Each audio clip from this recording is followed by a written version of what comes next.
हमारे साथ टेलीवीव से उमा शंकर सिंह जुड़े हुए हैं। उमा, पहला जत्था भारत के लिए रवाना हो चुका है, वहां आप भी मौजूद थे। क्या कुछ लोगों से आपकी बातचीत हो पाई?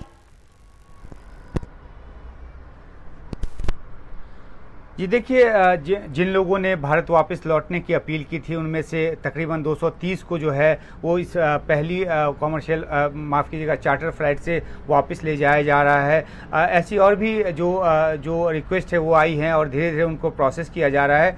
भारत की तरफ से ये साफ कहा जाना है कि जो लोग लौटना चाहते हैं, भारत सरकार उनकी सुरक्षित वापसी के लिए जो है वो तमाम बंदोबस्त करेगी। आपको पता है कि जो कमर्शियल फ़्लाइट्स हैं वो बंद हो गई हैं और इसलिए जो वापस लौटना चाहते हैं उनके लिए दिक्कत हो रही है।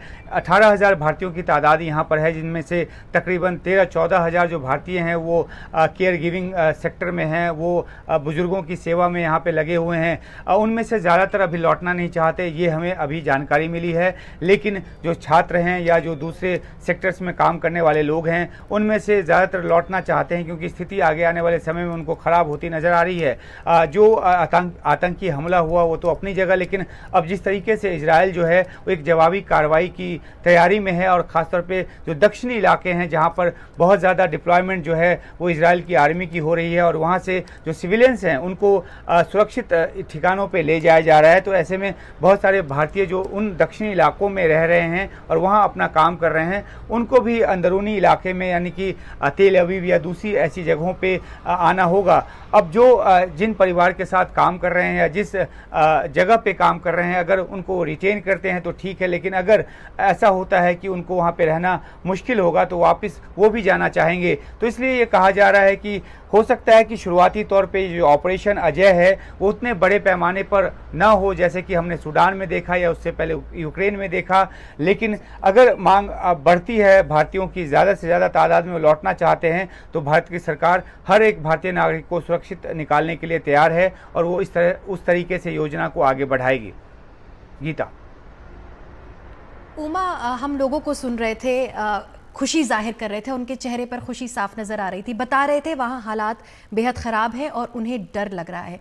किस तरह का माहौल है? जैसा कि आपने बताया कि कई जगह है जहाँ तक जो सुरक्षित भी हैं और लेकिन कई जगह ऐसी हैं जहाँ पर अभी हमने देखा कि लगातार आम लोगों को टारगेट किया जा रहा है, फायरिंग हो रही है, बद से बदतर हालात होते जा रहे हैं।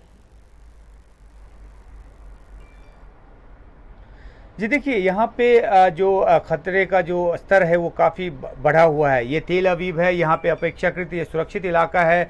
यहाँ पर आज दोपहर को जब से हम आए तब से अभी तक एक बार भी एयर सायरन नहीं बजा है, ना तो किसी रॉकेट का हमला हुआ है। लेकिन जो दक्षिणवर्ती इलाके हैं वहाँ पर इस तरह के खतरे ज़्यादा हैं और जो भारतीयों का कंसंट्रेशन है वो उत्तरी और दक्षिणी इलाकों में बहुत ज़्यादा है। उत्तरी इलाका जो है लेबनान से लगता है, उस तरफ से हिजबुल्लाह का जो आक्रमण है वो हुआ है और उसके बाद जवाबी जो कार्रवाई है उसकी तैयारी इजराइल की तरफ से की गई है। तो बहुत बड़ी तादाद में जो फौज है उसकी उनका जो डिप्लॉयमेंट है वो किया जा रहा है। टैंक और बख्तरबंद गाड़ियां जो हैं वो वहां पे भेजी जा रही हैं और क्योंकि इस तरह के ऑपरेशन के पहले जो उस इलाके में रहने वाले आम लोग हैं उनको निकालने का एक चलन है, एक प्रावधान है और एक ज़रूरत भी है।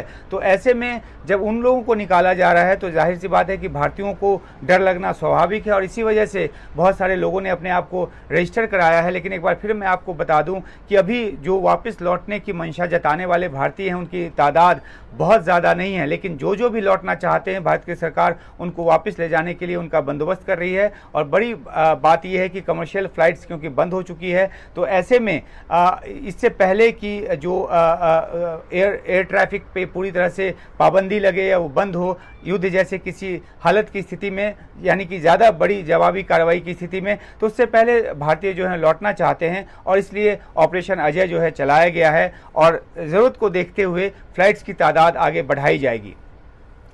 उमा, इस पूरी जानकारी के लिए बहुत बहुत शुक्रिया। तो इजरायल से भारतीय नागरिकों की सुरक्षित वापसी के लिए सरकार ने ऑपरेशन अजय की शुरुआत कर दी है और इसके तहत पहली चार्टर्ड फ्लाइट जो है वो रवाना हो चुकी है, कल वो यहाँ पहुँच जाएगी। करीब 230 फंसे हुए भारतीय वहाँ से भारत लौट आएंगे।